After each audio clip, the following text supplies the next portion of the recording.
Any surgery you can possibly avoid it for as long as possible. This podcast is for informational purposes only. We are not medical professionals and do not provide medical advice. Consult a healthcare provider for any health concerns. Opinions expressed are not a substitute for professional medical guidance.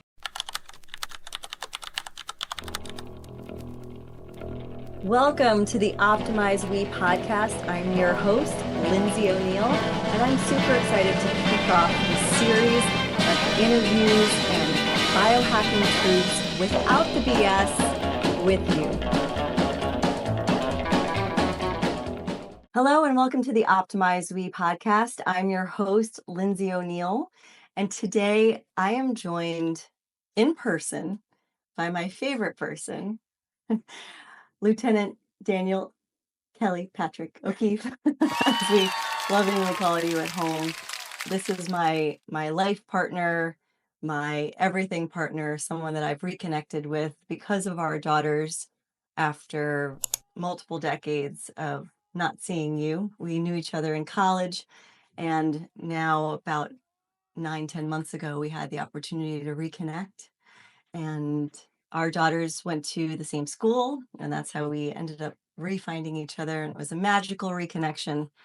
And ever since then, for the last 6 to 9 months or so, I've put you through the biohacking ringer because you have put yourself through hell and your body through hell being a fireman. I'm not trying to put my body through hell, but yeah, you're right. You put me on a lot of different modalities and a lot of different therapies, and it's been great.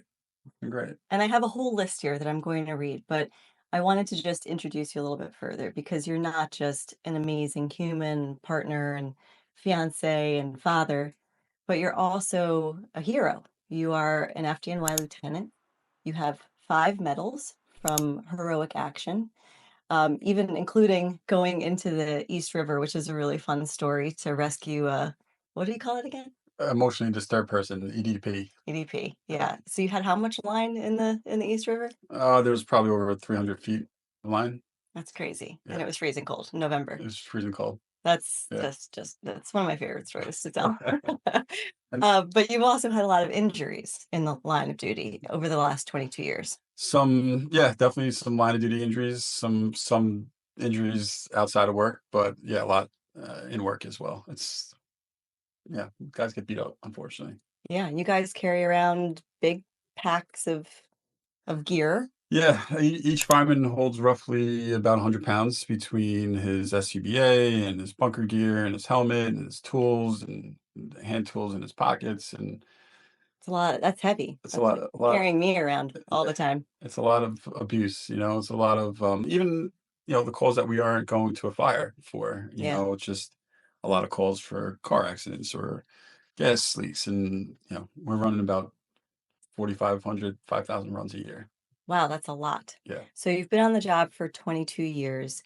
You've had over a dozen surgeries on your body. Yeah. The most recent one, I got the pleasure of being there for you. And that's why we went through all of these different biohacking solutions. So I'm going to read this list because this is just a bananas list. You've done almost as much biohacking as Brian Johnson.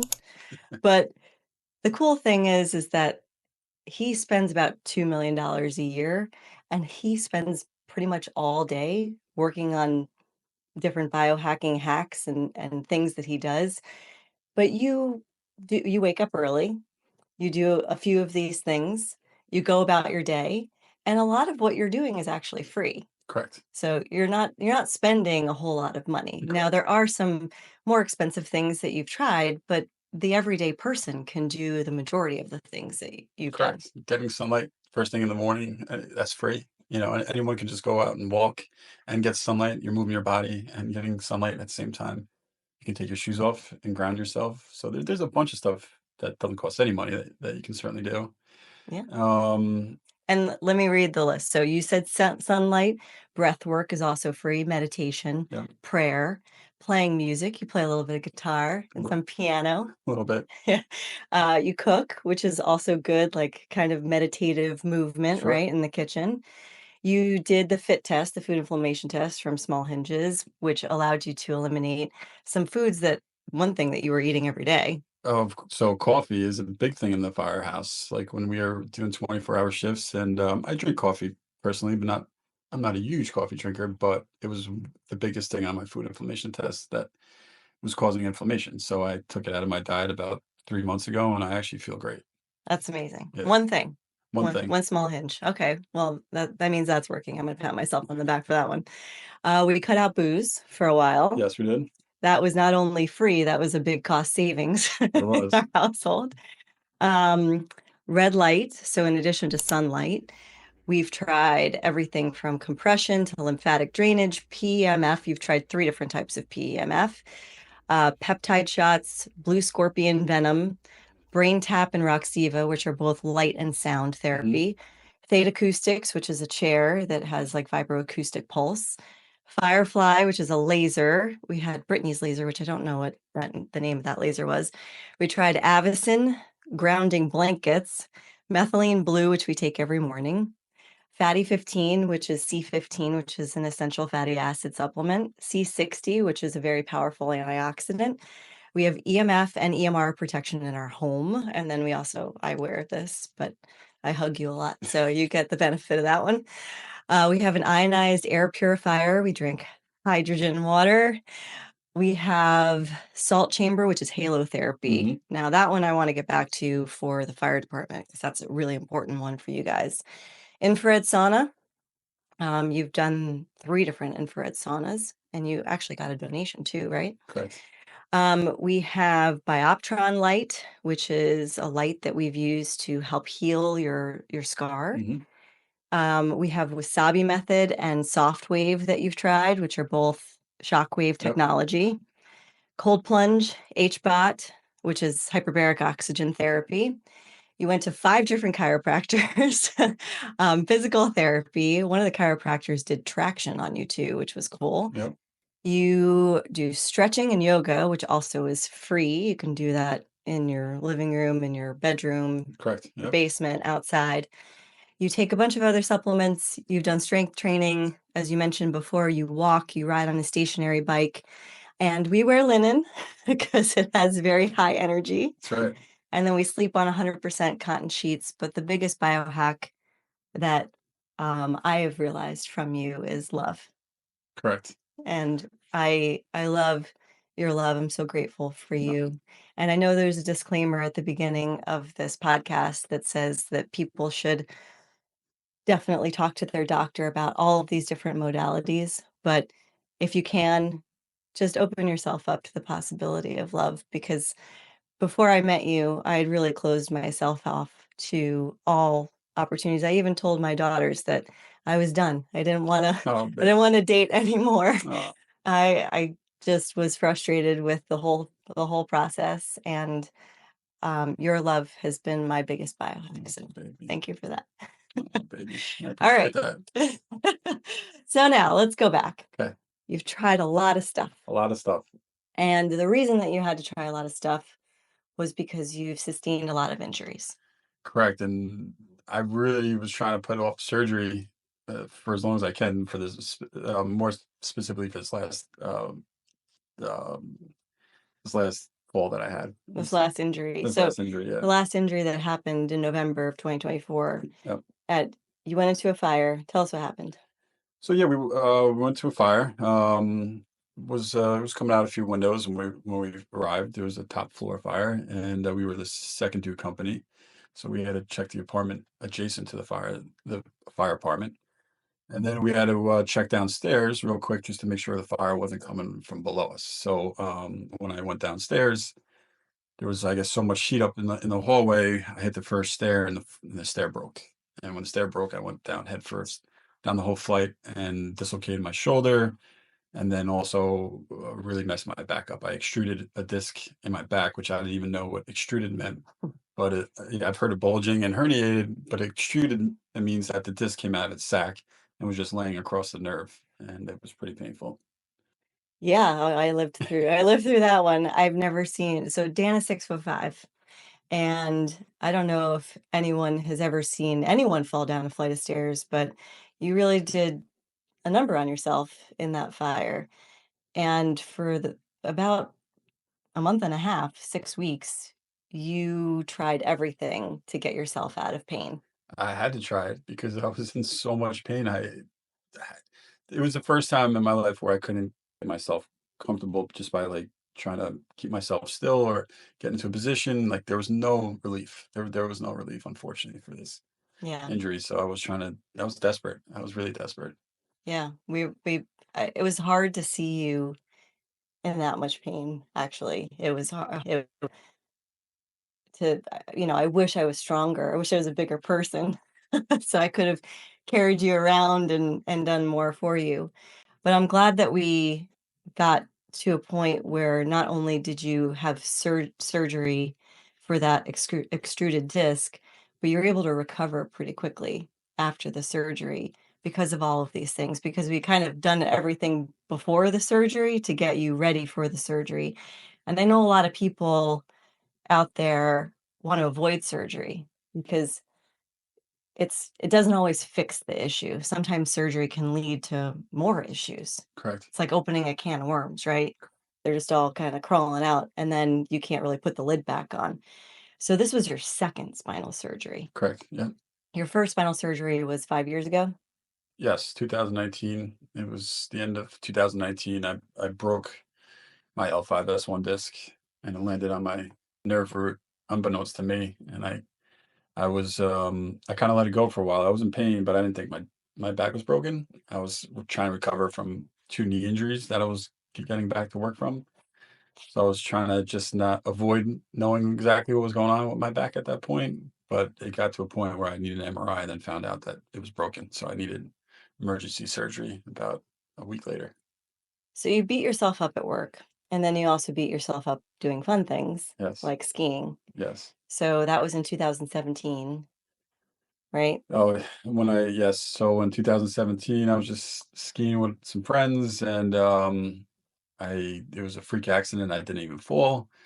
My left ski tip got caught and it went right back up the mountain, 180 degrees, but my binding never released. So my bottom of my leg went back up the mountain 180 degrees and Uh, I fully dislocated my knee. So essentially just my skin was holding my joint together. oh my gosh. Everything that makes your knee into a knee was either ruptured or completely torn.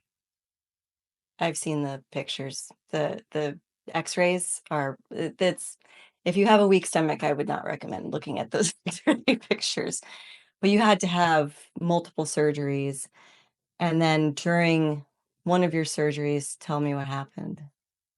So during one of my surgeries, this was actually revision surgery. I had already had two huge surgeries to repair everything, and I was already doing physical therapy for 9 months, but my knee just it never was felt like it was getting tight. It was extremely loose, so I just went for a follow-up visit to my surgeon at the 9 month mark, and she did her examination, and she concluded too that my knee was very loose and that we would need another MRI. So we Mm. got the MRI, and I re-ruptured my ACL, my MCL, and my PCL, and they had do revision work on all three of those. So this time they were taking my patella tendon from my good knee and going to make graft that into my ACL for my knee and my left knee. So this time the surgery went well. It was two surgical teams doing an 8 hour surgery. It was like a very big deal. And then the next day in the hospital, I was in pain and I woke up and I got out of my bed in the hospital bed and I went to go sit down and ruptured my patella tendon in the patella in the knee that they just took the patella out of. So now that forced me into a wheelchair for 6 months and I was non-weight bearing on both my legs. And so that was partly the worst of everything I went through. So at this particular point in your life, and I already know the answer to these questions, this is almost a year's worth of pain and surgery. And now you have this amazing surgery with these two amazing teams and nothing to do with them. It's just a freak accident. You stand up, you sit back down, and you rupture your patella tendon. Now you're wheelchair bound for 6 months. I can't even imagine the amount of anguish and pain. You're already out of work. You can't do what you were born to do. what you chose to do with your life because your dad was a fireman before you and your brother's a fireman too. This is your whole life is being a fireman, right? And so now you're in a wheelchair and you're dealing with pain, physical pain, but now emotional pain because you're not sure when you're going to get back to work. Yeah. So what was your biohack back then? So my biohacking back then,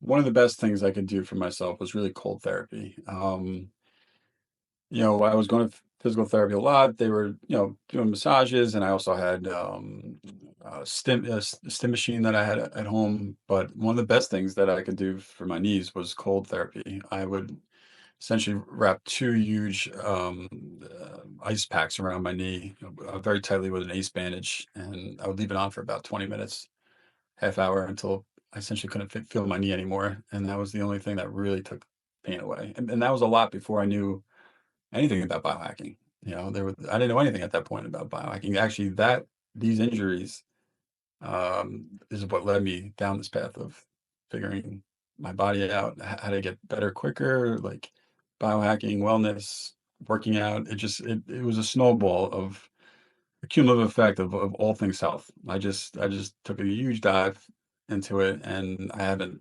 stopped since. Might know more about it than I do at I, this I don't point. know about that. No, it's true. I mean, and also we both are propelled into this new way of thinking and acting and being because of pain. And my mom always said, pain can be your best teacher if you let it and if you learn the lesson. And if you don't learn the lesson, God will keep giving you pain to help you learn the lesson, not because he wants you to feel pain, but because it is the best motivator. And you did something else to help with your emotional state because you were depressed being in a wheelchair and being alone. You Well, couldn't really do anything. I mean, it's just as much physical as it is mental. The physical pain is terrible.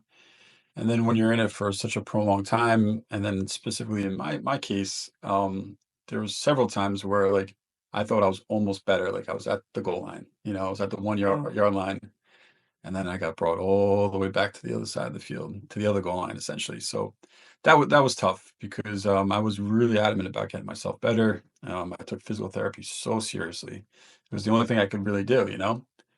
So, yeah, it affects you both emotionally and physically, for sure. And when you're feeling down on yourself, especially during that time, you decided to go do something pretty cool, I think, because you have the perspective that you're not a complainer.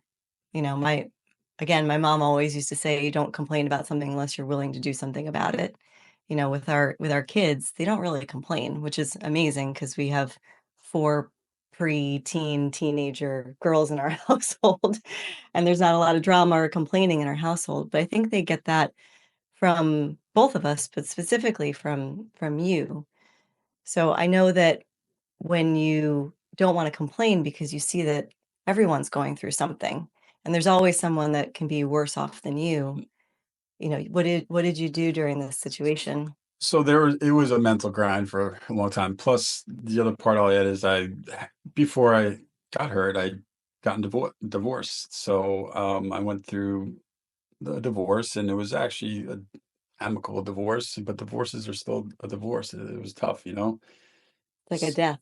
Yeah, and so only a few months after the divorce was completed when I got hurt. But throughout the years, I've run some trips down to Walter Reed Hospital to go see the veterans when they come back from war and they get hurt, and it was always to go down there to help them emotionally and spiritually, just to try to talk to them and bring a smile on their face. And these guys and girls, thank God for our servicemen and women, because they are some of the best people I've ever met in my life. And, going down there and seeing how injured and, let me backtrack. I mean, we're going to Walter Reed Hospital. We're seeing wounded veterans with no limbs. I saw a poor guy from Staten Island. He lost both of his arms and both of his legs.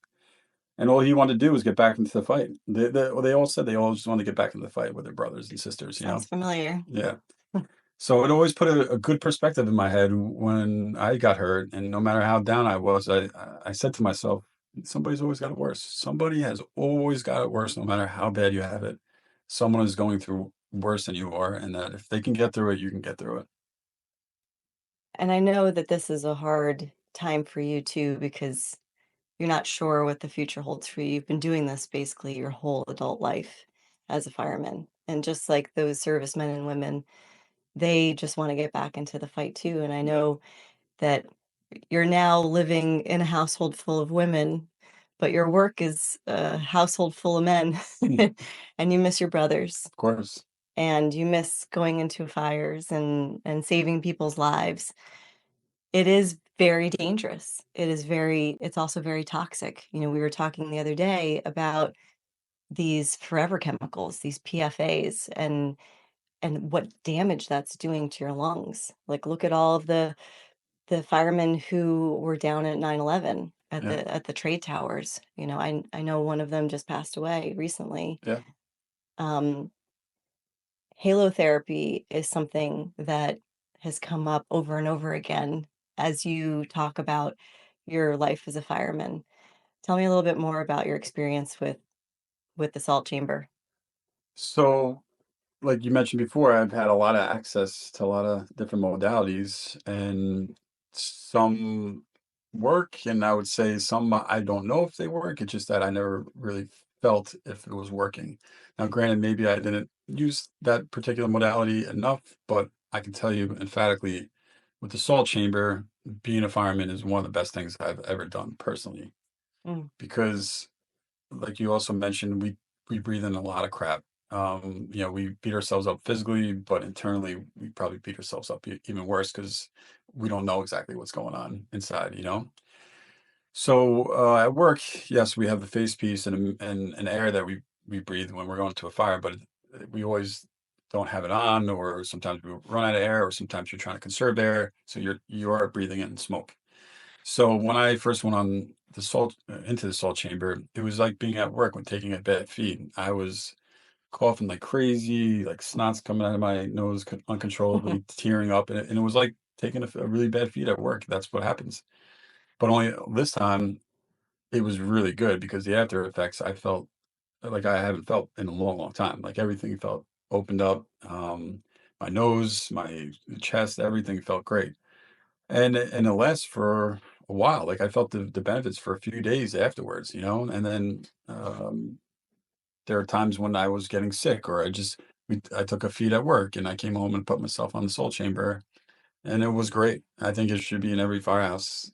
Anyone that's breathing in anything toxic for any amount of time should be on a salt chamber. yeah, I agree. And there are salt rooms that are opening up all over the country and all over the world, which is great. And it's actually not an expensive thing to go do. So a lot of these wellness centers, they'll charge you a fortune for hyperbaric chamber, which should have more indications with insurance than it does right now, but hopefully in the near future it That's a will. that's a whole nother episode to talk I know. to get into. Medical indications? Yeah, Yeah, we definitely need to talk to um, RFK about that one yeah. because there are so many great things that everybody should have access to. But salt therapy, halotherapy, I mean, another thing, our marketing manager, our director of marketing here at Wellness Eternal actually said she used to have asthma, like Shay. Mhm. You know, our middle daughter just had a really bad asthma attack yesterday. And our marketing director, we had a quick call yesterday about this podcast stuff. She was saying, "You know what my family did for my asthma?" And I said, "What they do?" And she said, "We went to the beach all the time." I said, "Well, that's basically free halotherapy. Yeah, So if you live near a beach or you can get to the beach, go sit by the ocean yeah, and breathe in the salt air. yep, It's basically the same thing." yep. Take your shoes off while you're doing it too. Exactly. Ground in T the sand in the ocean. Yeah, So you've been through a lot in your career, but you love it. I do love it. And you love the guys. I love the men and the women. And so this is an opportunity for you to share all the things that you've learned throughout your own journey from healing from injury illness, pain, and now an emotional shift in your journey. What is, if you had to pick like your top 5 things, what are your top 5 biohacking My top 5 tips? would have to be, um so sleep is huge for me. So I didn't even write that down. sleep is huge because in the firehouse, we work 24-hour shifts, and I'm in one of the busiest companies in the whole city, and we are running all night long, and, a lot of guys will get off at 24 and then go work a side job or Mm. just go back and then work some overtime. So sleep for me. Or hanging out with their newborn babies and not getting any sleep. Exactly. Yeah. So I was super adamant about getting sleep when I could control it when I'm at home. Part of controlling your sleep is your circadian rhythm. So for me, one of my biggest biohacks is getting sunlight first thing in the morning and moving my body. I like to just to get up, start walking, and get some sunlight in my eyes. So sunlight is big. Movement, moving my body. I have to move it. If I don't, it gets stiff and just gets that much harder to get going. So sunlight, moving, hyperbaric chamber, cold therapy, Mm. and I would say probably grounding. We started sleeping on a grounding mattress pad about 4 or 5 months ago, and I've definitely felt the difference. It helps us sleep better for Yes. sure. I honestly, so this is a funny story. My sister started using a grounding blanket also, and she saw a huge difference in her sleep quality. And then one night she was up kind of tossing and turning all night, and she was like, maybe this thing is not working. Maybe it's broken. And then she realized it was unplugged. There So you go. that's just kind of case in point. Sure. It does actually work. And we bring a grounding pillowcase with us when we travel. I bring a pillow with me everywhere I go because I'm a weirdo. But I agree with you. Grounding is super important. It helps to neutralize the free radicals so that your body can be at rest when it's resting. Hmm. You don't want to just get a certain amount of sleep. If that sleep quality is crap, Correct. then it doesn't matter. Correct. Right? Like you could have 8 hours worth of sleep at the firehouse, Hmm. but there's alarms going off and there's people talking and there's, It's not real sleep. it's not real sleep. It's never real sleep. Right. Especially with like kids and stuff and anyone out there that has been through any sort of pain or trauma, sleep is really hard to get good quality. Hmm. Yes. So I love that. And HBOT, so hyperbaric oxygen therapy is not new. It's been around for decades. There is a lot of research to support how putting yourself into a 2+ atmosphere environment for a prolonged period of time helps with cellular repair and cellular regeneration. So that's something that we're going to try next for you is for your shoulder, for your back, for your knees, for all of the injured parts of you, instead of replacing them with plastic or robot appendages, we're going to see if our body can heal itself by putting it in the best environment possible. Exactly. Exactly. So any surgery you can possibly avoid it for as long as possible. Because the second, a surgeon goes in there, you build up scar tissue starts. If again, it depends on the type of surgery, but for instance, a meniscus surgery. If he's going to clean out a meniscus, it's a pretty easy surgery for a surgeon, and usually it's not that painful. Mm, So if you can live with it as long as you can without surgery, it's the best thing for you because the second you have surgery, the clock starts ticking to that knee replacement, mm. and then it's bone on bone, and then it's discomfort. So surgery is not always the answer. And I had the best surgeons, some of the best surgeons in the world, and they have bad days too, and it's dangerous. It's not automatic. So that's why, and listen, you can't always put off surgery, but you should try to put it off as long as possible. And if you can't, then if you can't prolong it, then you need to have the surgery. Well, I have a lot of admiration for watching you go through. You even proposed to me while you were in pain. We went to get an MRI of your spine. You found out that your disc was extruded into your nerve column, which was causing you to basically not even be able to walk.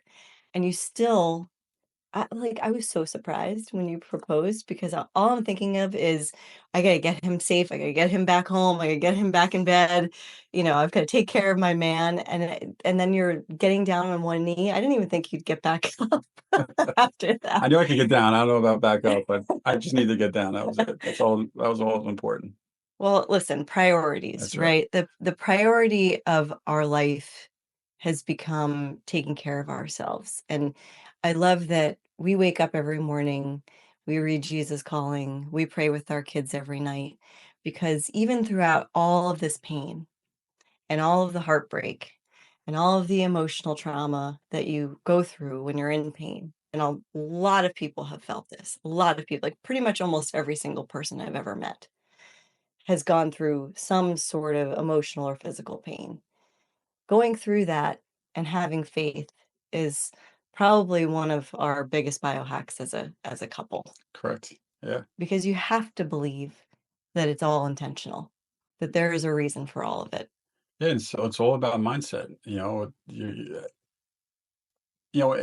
so your mindset is everything. If you think you're gonna get over something, you will get over it, and Jesus is a person I look to a lot because I was so down and I was in so much pain and there's silver linings to everything and going through these injuries that was one of them, praying more, getting into Jesus more and really back to the basics, it there's so much you can do. So much you can do without even spending a dollar. Yeah, it's So, true. And firemen don't make millions of dollars a year. They should. Just like rock stars sure, and professional athletes. exactly. I mean, you guys beat yourselves up just as much, if not more, than all of the football players that are out there. I mean, I just saw my shoulder surgeon, last week, and he's the one of the New York, Giants, team physicians, and he's like, "You guys beat yourselves up more than the football players do, because you guys are 40, 50, sometimes 60 years old doing this." Right. Football players are only doing it maybe 10 years at best, And listen, they have a tremendously hard job, but we're there every day, we're working every day Yeah. for years, and it's cumulative, unfortunately, between the internal what we do internally to ourselves and then externally. It's it's part of the business. It's part of the job. Part of the job, and you do a great job of it. And I am so proud of you. I'm so proud that you're mine. Well, you're not really mine entirely, but you know, you're also Mia's and your parents and your God's, and but you're definitely mine. I am. And I'm so happy that I get to learn from you and I get to explore this whole world of biohacking truths because you are a true truth seeker. And I feel like I'm kind of the same way. I'm a little bit more of a data nerd and like to read the research, but you send me so much stuff to look through and to explore. And I hope everybody does the same. You can reach out to us and give us your feedback and what you've tried in your life because it's not just about we, it's about the collective we of how we're all exploring this crazy new world of biohacking and longevity together, finding all of the best solutions because you've tried everything and you found the stuff that works for you. A lot of it is free. It is. And eating clean, and drinking clean water and sleeping. I mean, that's all easy peasy Yeah. stuff. Moving your body. You can go outside and take a walk. It doesn't cost anything. And people should not have to wait until they're in an extraordinary amount of pain No, they shouldn't. to start doing these things. No, it's too late then. It's too late. You got to take a proactive approach to your body and keep yourself in shape. It's for the long haul. You only have one shot at this, and your body is everything. If you don't treat it right, and it starts with sleep, and it starts with what you eat and how much you move your body. So if you can control those three things, you're going to be fine. That's inspirational and positive news for everyone because a lot of people are feeling overwhelmed by all of these things that they're seeing on TV, all of these biohacking gurus who are telling them they've got to do this and they've got to do that. When it comes down to it, at the end of the day, having a positive attitude, moving your body more, getting good sleep, and putting good fuel into your body, it's easy It is easy. and it's cheap. It is. It's just that we've been also led down, I think, a different path, as far as our health and what they put in these foods and so on and so forth. So at the end of the day, you have to be your own advocate and do what's best for you and your family. It's true. And I'm so grateful that you're doing what's best for us as a family and for our girls. So thank you for doing this. I know, Of course, it's happy to be here. are you? Yeah, very Okay, happy. good. Very happy. I'm glad. Yeah, I was worried. this has I been was fun. good. I'm really happy. Thank you so much, Dan. You're welcome. I love you. I love you too. Thank you for joining this week's episode of Optimize We. We loved having you along for the ride. Now, if you want to dive deeper into our guests' insights, be sure to follow them on their socials because trust us, it's worth it. And don't forget to connect with us either. We're at wellnesseternal_. Stay updated, join the conversation, and be a part of the growing community. Until next time, stay inspired, stay optimizing, and we'll catch you in the next episode.